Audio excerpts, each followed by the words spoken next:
Hola a todos, en este vídeo vamos a resolver un problema de refracción de una onda.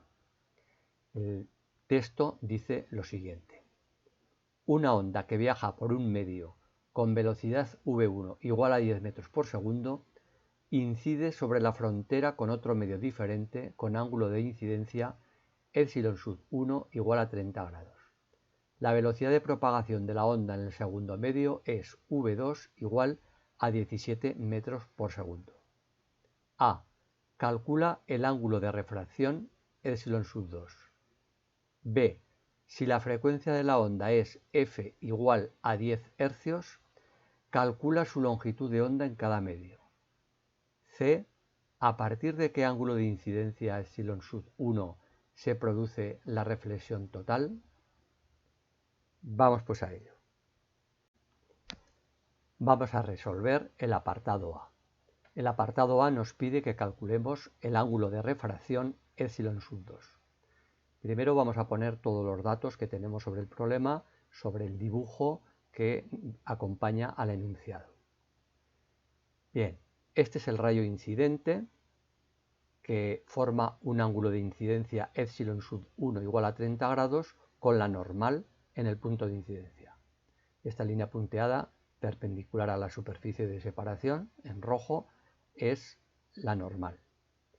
Bien, cuando el rayo incidente llega a la superficie de separación del medio 1 y del medio 2, varía su dirección de propagación, de tal manera que ε2 es el ángulo de refracción, el ángulo que forma el rayo refractado con la normal.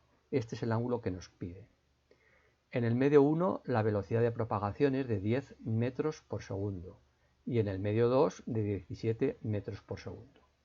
Para resolverlo vamos a aplicar la ley de Snell. La ley de Snell nos dice que el cociente entre el seno del ángulo de incidencia ε1 y el seno del ángulo de refracción ε2 es igual al cociente entre la velocidad v1 en el medio 1 y la velocidad v2 en el medio 2. Bien, de esta expresión conocemos tanto las velocidades como el ángulo de incidencia. Podemos despejar el seno del ángulo de refracción, que será igual a v2 seno del ángulo de incidencia partido por v1. Como conocemos todos estos valores, los ponemos en la expresión. v2, 17 metros por segundo, seno de ε1, que será seno de 30 grados, partido por v1, que son 10 metros por segundo. Resolvemos este cociente y da 0,85. Por lo tanto, el seno del ángulo de refracción es igual a 0,85. De aquí despejamos el ángulo de refracción, ε2, que es el arcoseno de 0,85, que son 58,21 grados. Bueno, pues el apartado A ya lo tenemos resuelto. El ángulo de refracción ε2 es igual a 58,21 grados. Vamos ahora a resolver el apartado B. El apartado B nos dice que calculemos la longitud de onda en el medio 1 y en el medio 2, teniendo en cuenta que la frecuencia de la onda es de 10 hercios. La frecuencia de la onda no varía al pasar de un medio de propagación a otro medio, pero sí que va a variar la longitud de onda. Para calcular el valor de la longitud de onda hacemos uso de la siguiente expresión que ya conocemos.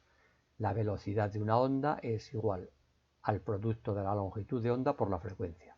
En el medio 1, v1 será igual a lambda 1 por la frecuencia. De aquí despejamos la longitud de onda en el medio 1, que será el cociente entre la velocidad en el medio 1 y la frecuencia, igual a velocidad en el medio 1, 10 metros por segundo, frecuencia 10 hercios. Por tanto, 10 dividido para 10, 1 metro. La longitud de onda en el medio 1, 1 metro. Hacemos lo mismo para la longitud de onda en el medio 2. v2, velocidad en el medio 2, será la longitud de onda en el medio 2, lambda 2 por la frecuencia. Despejamos de aquí la longitud de onda en el medio 2, que será v2 partido por la frecuencia. La velocidad en el medio 2 son 17 metros por segundo, la frecuencia 10 hercios. Por lo tanto, nos quedará 17 dividido para 10, 1,7 metros. Por lo tanto, tenemos que los valores de las longitudes de onda son en el medio 1, 1 metro y en el medio 2, 1,7 metros. Bueno, pues ya tenemos resuelto también el apartado B. Vamos a resolver ahora el apartado C. El apartado C nos dice que calculemos el ángulo de incidencia para el cual se produce una reflexión total. Hay que darse cuenta que el ángulo de refracción nos ha salido mayor que el ángulo de incidencia.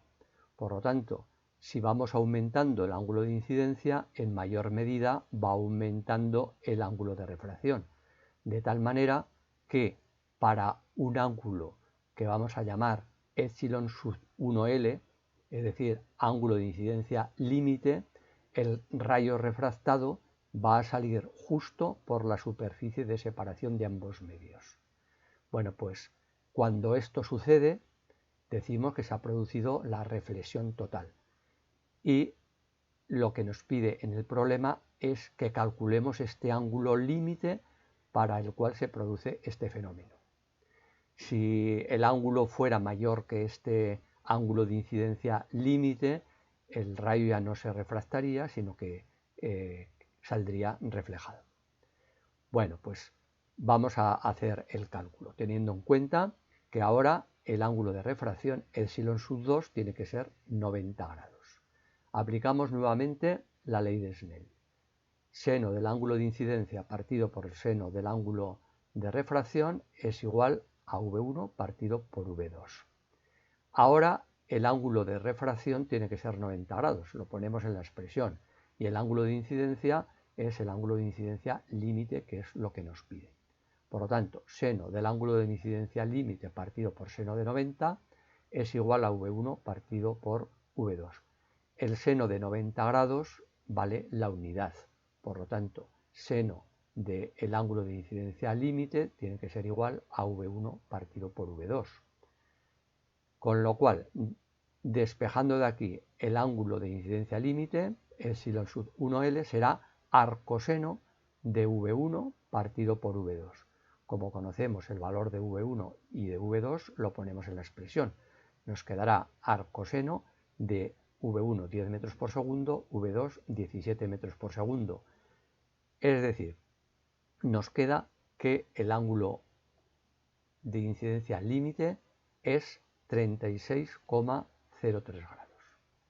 Bueno, pues para este ángulo, el rayo refractado sale justo por la superficie de separación de ambos medios y tenemos lo que llamamos reflexión total. Bueno, pues con esto tendríamos ya resuelto el apartado C y por lo tanto ya hemos resuelto completamente el problema. Espero que os haya sido útil la resolución de este problema. Nos vemos en próximos vídeos. Adiós.